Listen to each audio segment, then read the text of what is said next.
Hello viewers, আসসালামু আলাইকুম। সবাই কেমন আছেন? আশা করি ভালো। দেশ ও দেশের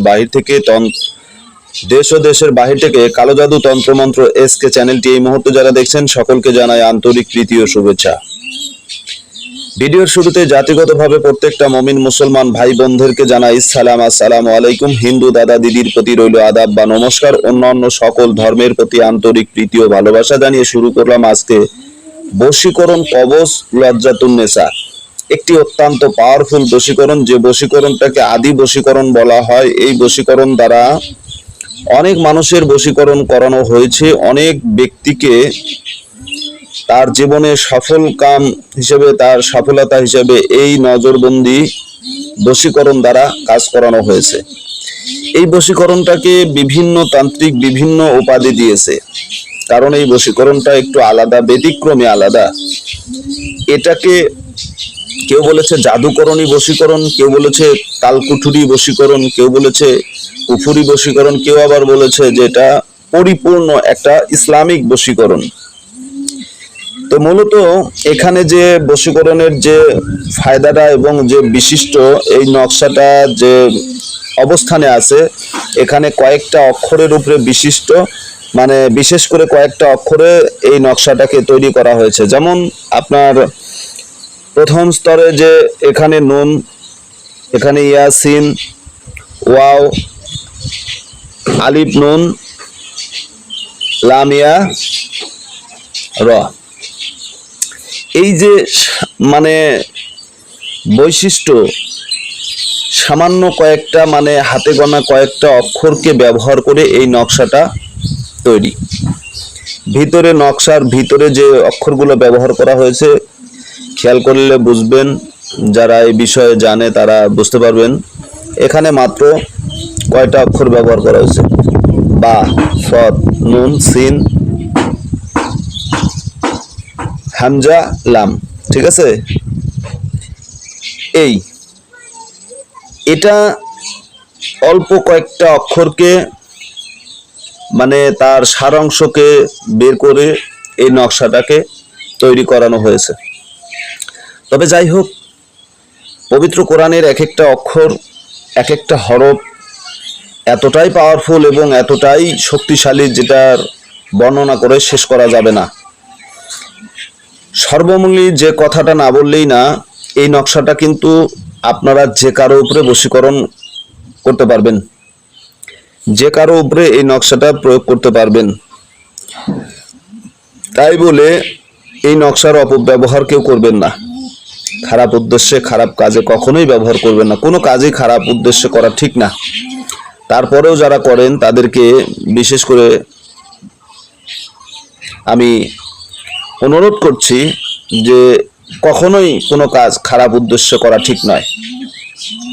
এখন আসুন, এই নকশাটা আপনারা কার কার উপরে কিভাবে ব্যবহার করতে পারবেন এবং কোন সময় এই নকশাটার আমল করতে হবে এবং কি নিয়মে আমল করলে আপনারা সঠিক ফলাফল পাবেন, ইনশাআল্লাহ এই বিষয় নিয়ে আমি অতি দ্রুতই আপনাদের ভিতরে আমি সমাধান করে দেব এবং অল্প স্বল্প কথার ভিতরে আপনাদেরকে আমি বোঝানোর চেষ্টা করব ইনশাআল্লাহ। এটা হচ্ছে অত্যন্ত পাওয়ারফুল একটা বশীকরণ নকশা। এটা একটা জালালি নকশা, ঠিক আছে? এটা একটা বশীকরণ জালালি নকশা। এই জালালি নকশা প্রকৃত, এটা জালালি এবং জালালি কবুতর দিয়ে এই নকশাটার কাজ করতে হয়, যার কারণে এটাকে জালালি নকশা বলা হয়। প্রকৃত এই নকশার যে নাম, বৈশিষ্ট্য, সেটা হচ্ছে এটা জালালি কবুতর চালানি নকশা, ঠিক আছে? পায়রা চালানি নকশা। এই নকশার দ্বারা আপনারা কি করতে পারবেন? কোনো পুরুষকে যদি আপনি বশীকরণ, কোনো ছেলেকে যদি আপনি বশীকরণ করেন, যদি সে পুরুষ হয়ে থাকে, তাহলে আপনার যেটা করতে হবে সেটা হচ্ছে এই নকশা প্রয়োগের সময় অবশ্যই আপনাকে নকশাটা ব্যবহার করে নর কবুতর ব্যবহার করতে হবে। যদি কোনো মহিলাকে আপনি এই তকবির করেন, তাহলে আপনাকে একটা নারী কবুতর ব্যবহার করতে হবে, ঠিক আছে? সিস্টেমটা এরকম। নকশাটা কিভাবে অঙ্কন করবেন? এই নকশাটা অঙ্কন করার বিশেষ বৈশিষ্ট্য রয়েছে। যদি আপনি মুসলিম হয়ে থাকেন, তাহলে আপনাকে অবশ্যই পাক পবিত্রতা অর্জন করতে হবে। আপনাকে গোসল করতে হবে। ওযু গোসল করে নিয়ে ফজরের নামাজের পর আপনি ফজরের নামাজ পড়ার শেষে এই নকশাটা অঙ্কন করবেন।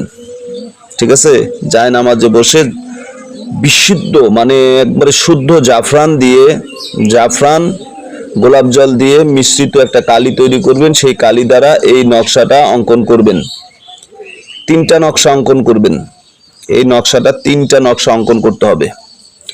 3টা নকশা অঙ্কন করবেন। অঙ্কন করার পর আপনি এই অঙ্কন করা নকশাগুলোকে সঠিকভাবে ব্যবহার করবেন। ইনশাআল্লাহ পাগলের মতো যাকে আপনি বশীকরণ করতে চাচ্ছেন সে আপনার কাছে ছুটে চলে আসবে। আমি আপনাদেরকে দেখাচ্ছি, নকশার নিয়মগুলো আপনাদেরকে দেখাই এবং বাকি যে নিয়মগুলো আছে সে নিয়মগুলো আমি বলে দিচ্ছি। এটা হচ্ছে নকশার খুব সংক্ষিপ্ত একটা নিয়ম। দেখেন নিয়মবিধি: অবশ্যই ভোজপত্রে লিখে কবুতরের গলায় ঝুলিয়ে দিবে। 7 দিনের মধ্যে বশীকরণ হবে। এই যে 7 দিনের ভিতরে বশীকরণ হবে এবং কবচটি লিখে আপনার কবুতরের গলায় ঝুলিয়ে দিবে, এখানেই কিন্তু শেষ নয়। ঠিক আছে, এখানেই কিন্তু শেষ নয়। এই নকশাটার যে বৈশিষ্ট্য, যে কথাগুলো আপনাদের জানতেই হবে। আর এই জন্যই যেমন আমরা সাধারণ কিছু নিয়মের মাধ্যমে আপনাদেরকে অনেক সময় অনেক চ্যানেলে ভিডিও আমরা পেয়ে থাকি, যে দেখা যাচ্ছে কতগুলো ভিডিও মানে সরাসরি একটা নকশা তৈরি করে দিছে, অথবা কিতাব থেকে না দিয়ে সেটা একটা চিরকুট আকারে সেটাকে আপনার সামনে প্রেজেন্ট করা হয়েছে, কিন্তু এটা ব্যবহার করার পরে দেখা যাচ্ছে আপনি কোনো ফলাফল পাচ্ছেন না। অথচ আপনার যে কাজের জন্য আপনাকে এটা ব্যবহার করা হলো, অনেক পরিশ্রম করে আপনি ধরা খেয়ে গেলেন, আপনার কাজ হলো না, মনের ভিতরে একটা দুশ্চিন্তার ছাপ পড়ে গেল। ভাই এটাই হচ্ছে বড় বিষয়। যাই হোক, সঠিক নিয়মে আপনারা ব্যবহার করবেন। 3টা নকশা অঙ্কন করবেন। এই নকশাটা 3টা নকশা অঙ্কন করবেন। 3টা নকশা অঙ্কন করার পরে প্রথম নকশাটা, আপনি যদি কোনো পুরুষকে ভালোবাসেন তাহলে একটা পুরুষ পায়রা কবুতর ধরে সেই কবুতরের পায়ে বেঁধে দিবেন, দিয়ে ছেড়ে দিবেন। আর যদি মেয়ে হয় তাহলে আপনি পায়রি কবুতর কিনে নিয়ে আসবেন। সেই পায়রি জালালি কবুতর, সবুজ রঙের কবুতরগুলো ধরে সেই কবুতরের পায়ে বেঁধে ছেড়ে দিন, বাস সঙ্গে সঙ্গে আপনার কাজ হয়ে যাবে। এটাই হচ্ছে এই নকশার বৈশিষ্ট্য। বাকি যে 2টা নকশা থাকবে, একটি নকশা আপনি পুরাতন কবরের মাঝখানে নাভি বরাবর গেড়ে দিবেন, আর তৃতীয় যে নকশাটা থাকবে সেটা আপনার শরীরে ব্যবহার করবেন। কারেন্টের মতো কাজ হবে। যারা বলে কাজ হয় না, বশীকরণ দিয়ে কাজ হয় না, এগুলো কাজ করলে কাজ হয় না, আজকে যে বশীকরণ দিলাম, এই বশীকরণ আমি যে নিয়মের কথা বললাম এই নিয়মে কাজ করেন। ইনশাআল্লাহ আল্লাহর অশেষ দয়া মেহেরবানিতে অল্প স্বল্প সময়ের ভিতরে আপনার কাজ হয়ে যাবে। কোনো ভুল নেই, এই নকশার কোনো প্রকার ভুল নেই।